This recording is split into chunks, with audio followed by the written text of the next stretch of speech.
Latest updates ఎప్పటికప్పుడు పొందడానికి Big TV WhatsApp channel follow అవ్వండి. లింక్ డిస్క్రిప్షన్ లో ఉంది. జనరల్గా మనకి టైం చూస్తే ఈ టైంకి సన్ రైజ్ అవుతుంది, ఈ టైంకి సాయంకాలం అవుతుంది, ఈ టైం నుంచి ఈ టైంకి మనకి స్పెసిఫికేషన్స్ అయితే ఉంటాయి. ఎందుకంటే నైట్ అని డే అని మనకి జనరల్గా తెలుస్తూ ఉంటుంది.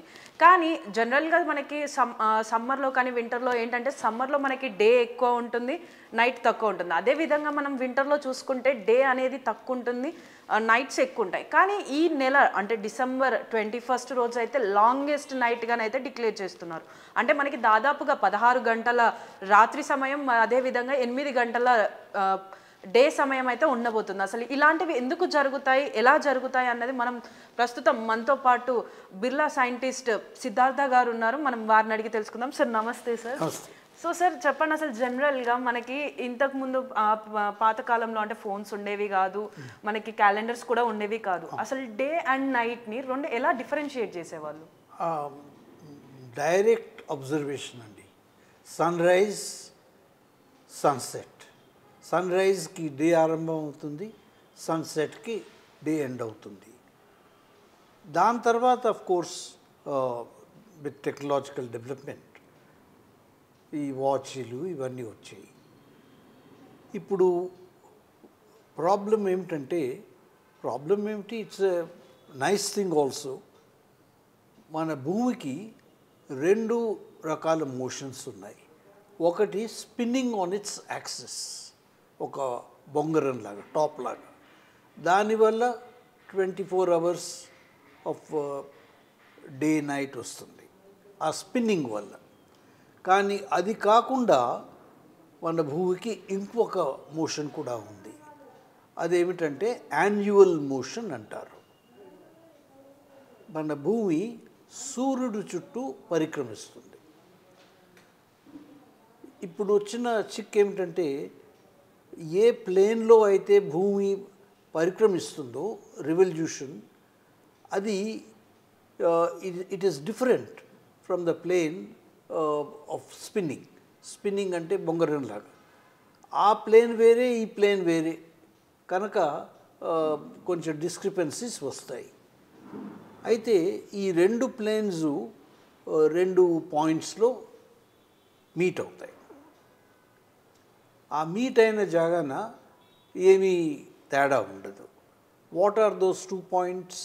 వాటిని స్ప్రింగ్ ఈక్వినాక్స్ అంటాం అండ్ ఆటమ్ ఈక్వినాక్స్ అంటాం. ఆ 2 రోజులు 21st March, 22nd September. Day is equal to night. మిగతా రోజుల్లో either day is greater than night or day is less than night. ఇప్పుడు నార్థన్ హెమిస్ఫియర్ అంటే మనం నార్థన్ హెమిస్ఫియర్లో ఉన్నాం. ఇక్కడ the day is always greater than night between 21st March and 21st September. 21st September తర్వాత the long day becomes shorter and shorter. ఇవన్నీ గ్రాడ్యువల్గా అవుతాయి, not over night.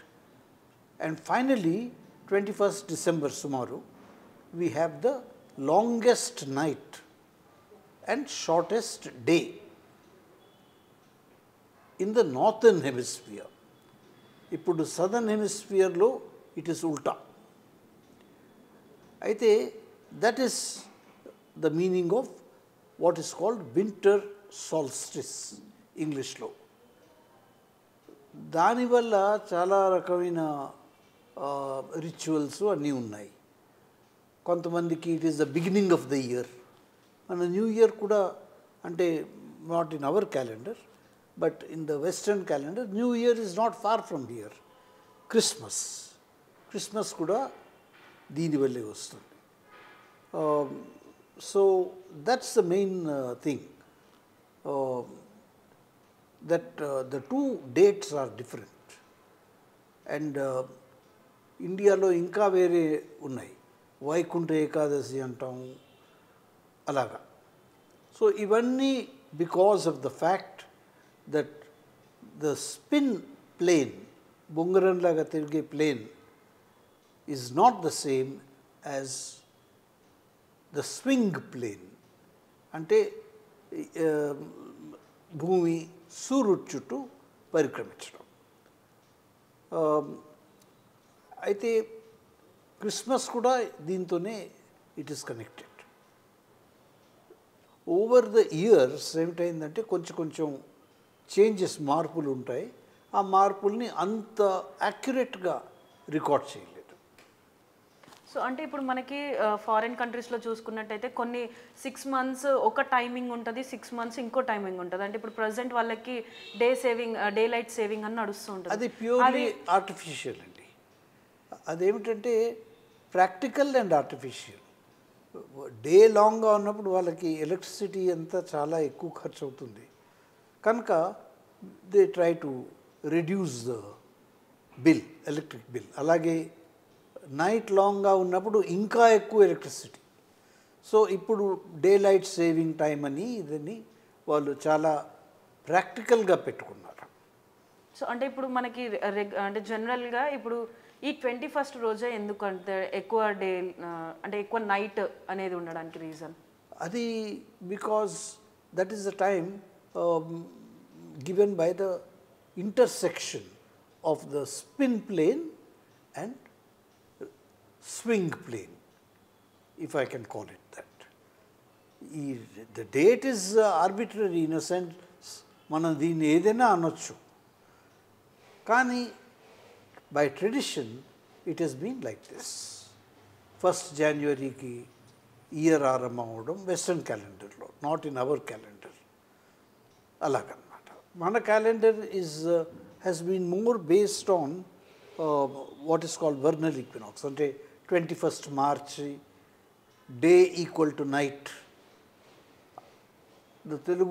తెలుగే కాదు, Indian panchang is towards that. కనుక మనకి అప్పుడే కొత్త సంవత్సరం ఇవన్నీ వస్తాయి. నియరర్ మార్చ్ ఇప్పుడు కూడా అంతే.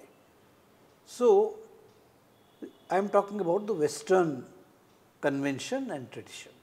It's just convention and tradition, nothing more. So అంటే ఇప్పుడు మనకి ఏదైతే ఇప్పుడు లాంగ్ నైట్ ఉందో అదే విధంగా మనం సమ్మర్లో లాంగ్ డే ఎక్స్పెక్ట్ చేస్తాం. Long day 21st June, okay, 21వ తారీఖు, ఎగ్జాక్ట్లీ 6 months డిఫరెన్స్.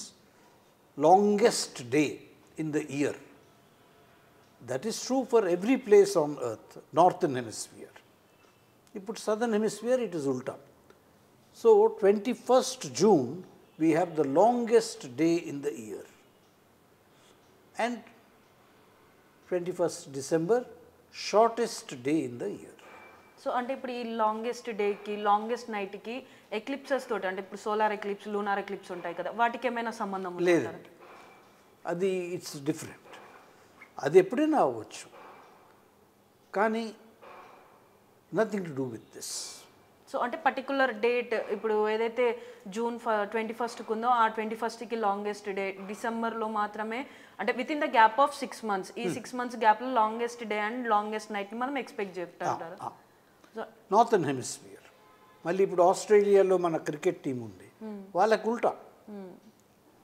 వాళ్ళకి మనకి లాంగెస్ట్ డే ఉన్నప్పుడు వాళ్ళకి షార్టెస్ట్ డే, మనకి లాంగెస్ట్ నైట్ ఉన్నప్పుడు వాళ్ళకి లాంగెస్ట్ నైట్.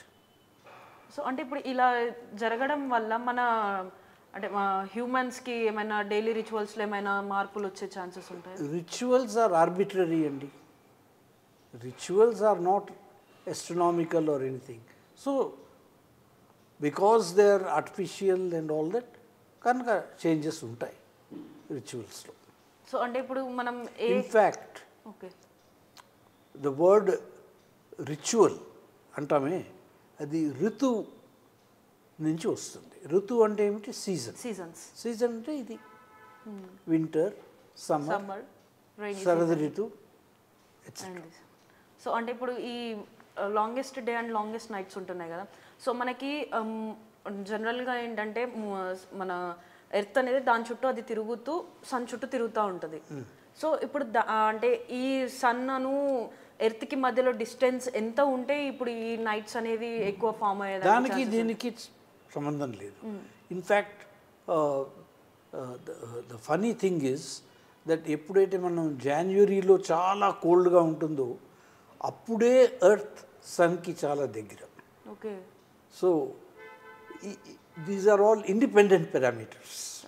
అంటే ఇప్పుడు మనకి జనరల్గా తెలిసిన అంటే మేమేమనుకుంటాము అని అంటే జనరల్గా ఇప్పుడు సూర్యుడికి దూరం ఉంటే చలికాలం వస్తుంది, సూర్యుడికి దగ్గర ఉంటే ఎండాకాలం వస్తుంది అని అంటే సో అది కంప్లీట్లీ ఇట్స్ జస్ట్ అనుకోవచ్చు అంటారా? It all depends on the angle at which the Earth's axis is inclined to the Earth's swing path. Okay. అంటే ఇప్పుడు అది ఎర్త్ దాని చుట్టూ అది తిరుగుకుంటూ సూర్యుడి చుట్టూ తిరిగినప్పటికీ కూడా ఈ ఫామ్ అయ్యేదానికను ఇప్పుడు ఈ సూర్యుడికి భూమికి చంద్రుడికి ఎలాంటి సంబంధం లేదండి. సో చూస్తున్నారు కదా, సో ఇది అనమాట. సో మనం జనరల్గా ఏమనుకుంటాము అని అంటే సూర్యుడికి దగ్గర ఉన్నప్పుడు వేడి ఎక్కువ శాతంగా ఉంటుంది, సూర్యుడికి దూరంగా ఉన్నప్పుడు మనకి చలి అనేది వస్తుందని మనలో చాలామంది అంటే కొంతలో కొంతైనా అనుకుంటూ ఉంటారు. కానీ అదంతా మొత్తం అపోహ. మనకి ఇది ఏదైతే సమ్మర్లో లాంగెస్ట్ డే వస్తుందో అదే విధంగా మనకి వింటర్లో కూడా లాంగెస్ట్ నైట్ అనేది అయితే వస్తూ ఉంటుంది. వీటి రెండింటి మధ్యలో 6 months ఆఫ్ గ్యాప్ అయితే డెఫినెట్గా ఉంటుంది. సో ఇది అనేది జస్ట్ ఒక సీజనల్ లానే కాబట్టి దీనివల్ల ఎలాంటి మార్పులు చేర్పులు ఏమి ఉండవని చెప్పేసి తెలుపుతున్నారు. కెమెరామెన్ వంశీతో Shravani, Big TV, Hyderabad. For more videos like this, subscribe Big TV channel.